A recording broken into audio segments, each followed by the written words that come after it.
ছুটি পেলেই খুব বেড়াতে যেতে ইচ্ছে করে, কিন্তু কোথায় যাব সেই সন্ধান করতেই থাকি।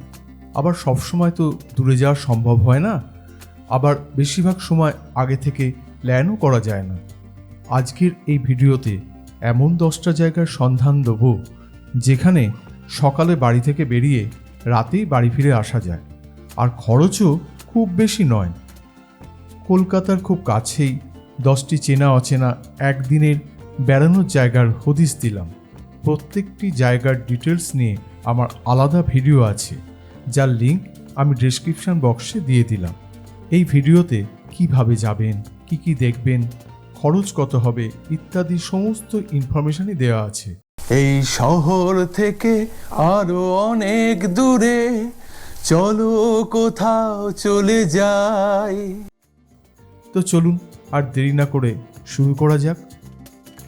একদিনের বেড়াতে যাওয়ার খুব সুন্দর জায়গা হলো কলকাতা থেকে 173 কিলোমিটার দূরে অবস্থিত অরণ্য সুন্দরী ঝাড়গ্রাম। এখানে আপনি সারাদিনের সফরে দেখে নিতে পারেন কনক অরণ্য আর কনক দুর্গা মন্দির। তার সাথে রয়েছে ডুলুং নদী, চিল্কিগড়ের রাজবাড়ি, কেন্দুয়ার জঙ্গল, ট্রাইবাল ইন্টারপ্রিটেশন সেন্টার, ঝাড়গ্রাম রাজবাড়ি, জঙ্গলমহল জুলজিক্যাল পার্ক আর আদিবাসী গ্রাম। হাওড়া থেকে সকাল 6:35 ইস্পাত এক্সপ্রেস ধরে সকাল 9টার মধ্যে চলে আসুন ঝাড়গ্রাম। সেখান থেকে সারাদিনের জন্য একটা টোটো ভাড়া করে নিন। ভাড়া পড়বে সারাদিনের জন্য এই 900 থেকে 1000 টাকা। যারা নিজেদের গাড়ি করে আসবেন তারা কোলাঘাট, খড়গপুর হয়ে NH-16 ধরে ঝাড়গ্রাম চলে আসুন। এখানে স্টেশন চত্বরে প্রচুর খাওয়ার রেস্টুরেন্ট আছে, সেখানে আপনি ব্রেকফাস্ট আর লাঞ্চটা করে নিতে পারবেন। প্রকৃতির মধ্যে সারাদিন কিভাবে যে কেটে যাবে বুঝতেই পারবেন না। আপনি ইচ্ছে করলে এখানে একদিন থেকেও যেতে পারবেন। এখানে থাকার জন্য ওয়েস্ট বেঙ্গল গভর্নমেন্টের ঝাড়গ্রাম রাজবাড়ি ট্যুরিজম কমপ্লেক্স আছে। এছাড়াও ঝাড়গ্রাম রাজবাড়ি ও বেশ কিছু ভালো প্রাইভেট হোটেলও আছে। একদিনের জন্য কলকাতা থেকে 164 কিলোমিটার দূরে চলে আসা যায় বাঁকিপুর সমুদ্র সৈকত দর্শনে। এখানে সমুদ্রের রূপ একেবারে অন্যরকম, শান্ত, নির্জন, ভার্জিন এক সমুদ্র সৈকত। এখানে সমুদ্র স্নানও করা যায়। সমুদ্র সৈকত ছাড়াও আপনি দেখে নিন পুরনো ঐতিহাসিক কপালকুণ্ডলা মন্দির, দরিয়াপুর লাইট হাউস ও পেটুয়াঘাট মৎস্য বন্দর ও রসুলপুর নদী। সকাল 6:50 দীঘাগামী তাম্রলিপ্ত এক্সপ্রেস ধরে চলে আসুন কাঁথি। সেখান থেকে সারাদিনের জন্য একটা গাড়ি, অটো বা টোটো ভাড়া করে নিন। সারাদিনের জন্য রিজার্ভ টোটো ভাড়া পড়বে 1000 টাকা। এছাড়া দীঘাগামী যে কোনো বাসে কন্টাই বাস স্ট্যান্ড চলে আসুন, সেখান থেকে সারাদিনের জন্য গাড়ি ভাড়া করে নিন। যারা নিজেদের গাড়িতে আসবেন তারা কোলাঘাট, নন্দকুমার হয়ে কাঁথি চলে আসুন। সেখান থেকে শৌলা হয়ে যে রাস্তাটা জুনপুটের দিকে যাচ্ছে সেই রাস্তা ধরে চলে আসুন বাঁকিপুর। বাঁকিপুর এসে আপনি একদিন থাকতেও পারেন, সেক্ষেত্রে আপনাকে পাখি গেস্ট হাউসে থাকতে হবে। কাঁথিতে প্রচুর খাবার রেস্টুরেন্ট আছে, সেখানে আপনি লাঞ্চ করে নিতে পারেন। একদিনের বেড়ানোর জন্য একটা সেরা গন্তব্য হলো বগুড়ান জলপাই সমুদ্র সৈকত আর তার সাথে উপরি পাওনা হরিপুর সমুদ্র সৈকত। যারা নির্জনতা পছন্দ করেন, প্রকৃতিকে অনুভব করতে চান, তারা চলে আসতে পারেন নিরিবিলি, শান্ত এবং একদম ভার্জিন সমুদ্র সৈকত এই বগুড়ান জলপাইতে। এখানে আপনি স্নানও করতে পারবেন। সমুদ্র সৈকত জুড়ে আছে নানা রকমের ঝিনুক আর আছে লাল কাঁকড়ার ছোটাছুটি, তার সাথে শুধু আমরা। হাওড়া থেকে দীঘাগামী সকাল 6:50 তাম্রলিপ্ত এক্সপ্রেসে চলে আসুন কাঁথি। সেখান থেকে মাত্র 12.5 কিলোমিটার দূরে বগুড়ান জলপাই, যার অটো ভাড়া পড়বে 450 টাকা থেকে 500 টাকা। বাসে আসতে চাইলে দীঘাগামী যে কোনো বাসে চলে আসুন কন্টাই, সেখান থেকে বগুড়ান জলপাই। বগুড়ান জলপাই থেকে জুনপুটের দিকে মাত্র 2 কিলোমিটার দূরে চলে আসুন হরিপুর সমুদ্র সৈকত। বগুড়ান জলপাইয়ের একমাত্র থাকার জায়গা হলো হোটেল সাগর নিরালা। এখানে আপনি লাঞ্চ করে নিতে পারেন, ইচ্ছে হলে একদিন থাকতেও পারেন, কিংবা কাঁথিতেও আপনার লাঞ্চ করে নিতে পারেন।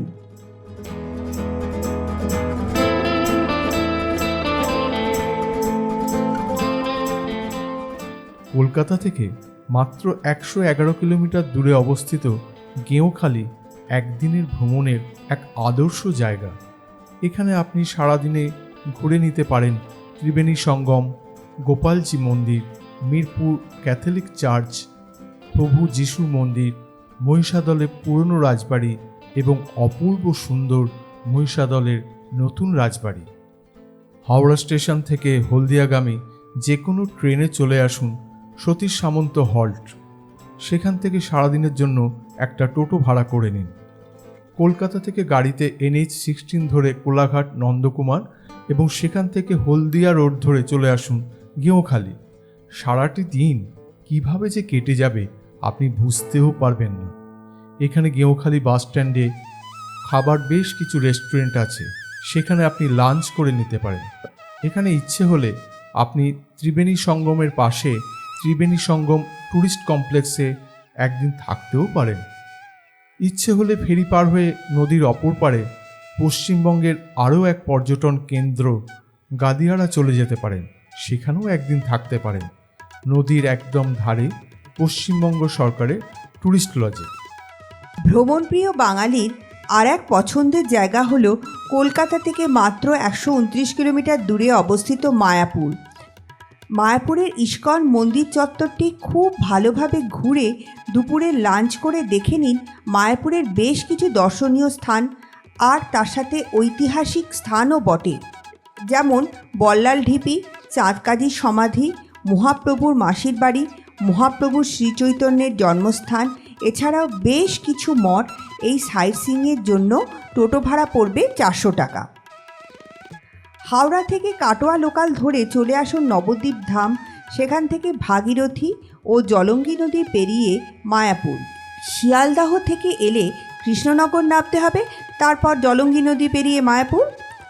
ইস্কনের বিভিন্ন ভবনে মহাভোগ পাওয়া যায়, কুপন কেটে সেখানে খেতে পারেন, অথবা ইস্কন চত্বরের মধ্যেই আছে মহাপ্রসাদম এবং গোবিন্দাস রেস্টুরেন্ট, সেখানেও আপনি আপনার লাঞ্চ করতে পারেন। ইচ্ছে করলে এখানে একদিন আপনি থাকতেও পারেন। ইস্কনের বিভিন্ন ভবনে থাকার ব্যবস্থা আছে।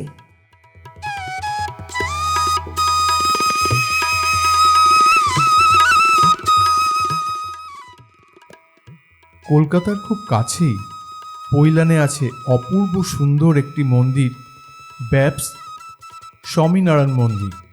অপূর্ব সুন্দর এই মন্দিরটির গঠনশৈলী এবং কারুকার্য দেখার মতো, পারিপার্শ্বিক পরিবেশটাও অপূর্ব। মন্দিরটি সকাল 7:30 থেকে দুপুর 12টা এবং বৈকাল 4টে থেকে রাত্রি 8টা অবধি খোলা থাকে। এর নিকটবর্তী মেট্রো স্টেশন হলো জোকা। ডায়মন্ড হারবার, বকখালি, নামখানাগামী যে কোনো বাসে আপনি এই মন্দির চলে আসতে পারেন।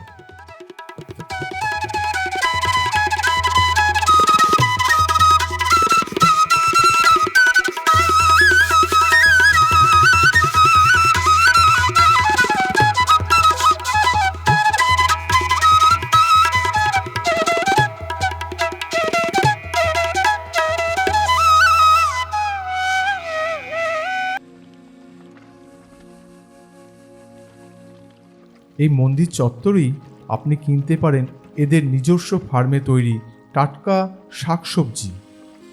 মন্দির প্রাঙ্গণের মধ্যেই আছে সুন্দর রেস্টুরেন্ট, যেখানে খাওয়া দাওয়া করতে পারেন। কলকাতা থেকে মাত্র 172 কিলোমিটার দূরেই অবস্থিত তাজপুর সমুদ্র সৈকত, যেখানে একদিনেই ঘুরে আসা যায়।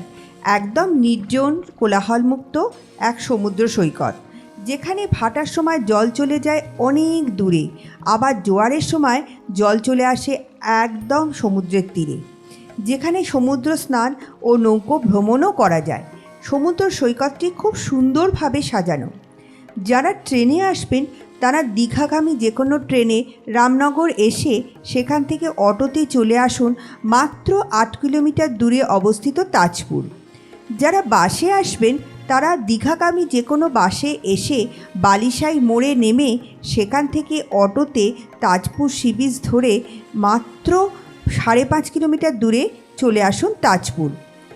যারা নিজস্ব গাড়িতে আসবেন তারা কোলাঘাট, নন্দকুমার, কাঁথি, বালিসাই মোড় হয়ে চলে আসুন তাজপুর।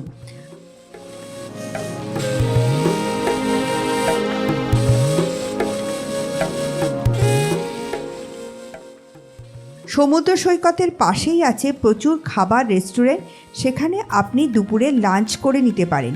ইচ্ছে হলে এখানে একদিন থাকতেও পারেন।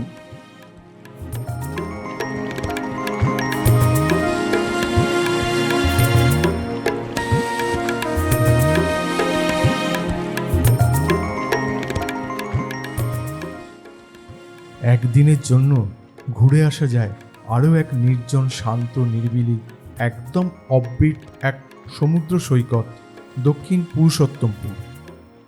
এখানে সমুদ্র বেশ শান্ত, ইচ্ছে করলে আপনি সমুদ্র স্নানও করতে পারেন। আর সমগ্র সৈকত জুড়ে আছে লাল কাঁকড়ার ছোটাছুটি। যারা ট্রেনে আসবেন তারা হাওড়া থেকে দীঘাগামী সকাল 6:50 তাম্রলিপ্ত এক্সপ্রেস ধরে চলে আসুন কাঁথি, সেখান থেকে রিজার্ভ টোটো বা অটোতে দক্ষিণ পুরুষোত্তমপুর। দীঘাগামী বাসে এলে আপনাকে চাউলখোলা বাস স্ট্যান্ডে নামতে হবে, তারপর অটোতে সমুদ্র সৈকত। যারা নিজস্ব গাড়িতে আসবেন তারা কোলাঘাট, নন্দকুমার, কন্টাই, চাউলখোলা হয়ে দক্ষিণ পুরুষোত্তমপুর আসবেন। এখানে কাঁথি বা চাউলখোলাতে আপনারা লাঞ্চ করতে পারবেন।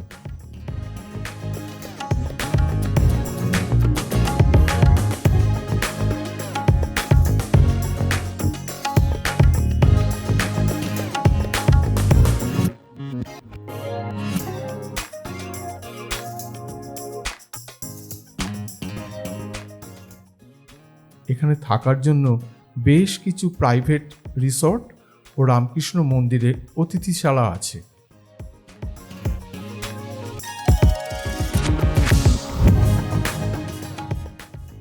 যারা পাখি দেখতে ভালোবাসেন, হারিয়ে যেতে চান প্রকৃতির মাঝে, তাদের জন্য একদিনের ঘোরার এক আদর্শ জায়গা হলো চুপির চর।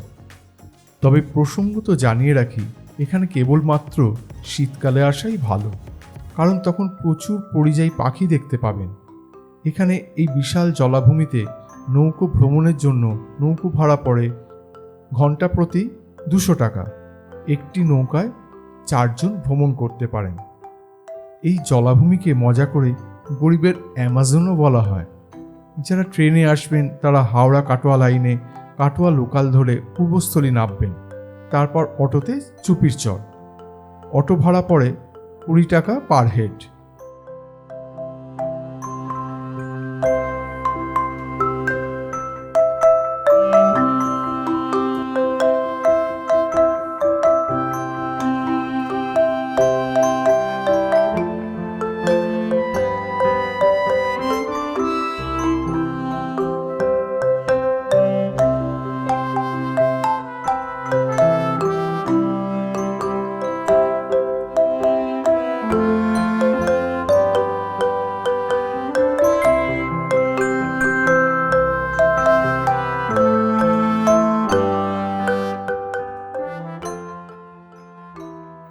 এখানে খাওয়ার প্রচুর রেস্টুরেন্টও আছে, সেখানে আপনি লাঞ্চ করে নিতে পারেন। ইচ্ছে করলে এখানে থাকতেও পারেন। এখানে থাকার জন্য বেশ কিছু প্রাইভেট হোটেল এবং পশ্চিমবঙ্গ সরকারের অতিথি নিবাস আছে।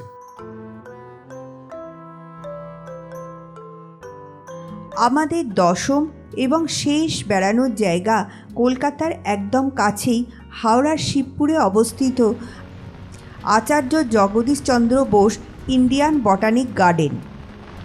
শীত, গ্রীষ্ম, বর্ষা আপনি যে কোনো ঋতুতেই এখানে আসতে পারেন। 272 একর জায়গা জুড়ে আছে এই বাগান, যেখানে আছে প্রায় 1400 প্রজাতির গাছ এবং 25টি জলাশয়। এখানেই আছে 250 বছরের পুরনো বটগাছ, যেটি প্রায় 1.6 হেক্টর জমি জুড়ে বিস্তৃত। প্রতি সোমবার এই গার্ডেন বন্ধ থাকে। মার্চ থেকে সেপ্টেম্বর মাস সকাল 8টা থেকে 5:30 এবং অক্টোবর থেকে ফেব্রুয়ারি সকাল 8টা থেকে 5টা অবধি এই গার্ডেন খোলা থাকে। মনে রাখবেন, এটি কিন্তু নো প্লাস্টিক এবং নো স্মোকিং জোন হওয়ায় বাইরে থেকে কোনো খাবার ভেতরে অ্যালাউড নয়। এবং ভেতরে প্লাস্টিকে বোতলের জলও নিয়ে যাওয়া যাবে না। তবে বাগানের মধ্যে পানীয় জলের সুবন্দোবস্ত আছে। কলকাতা এবং শহরতলির বিভিন্ন জায়গা থেকে এখানে সরাসরি আসার বাস আছে। এখানে একটি দিন ঘুরে যাবে, ভালোই লাগবে। চেনা অচেনা 10টি জায়গার হদিস দিলাম। ভিডিওটি কেমন লাগলো অবশ্যই কমেন্ট করে জানানোর অনুরোধ রইল।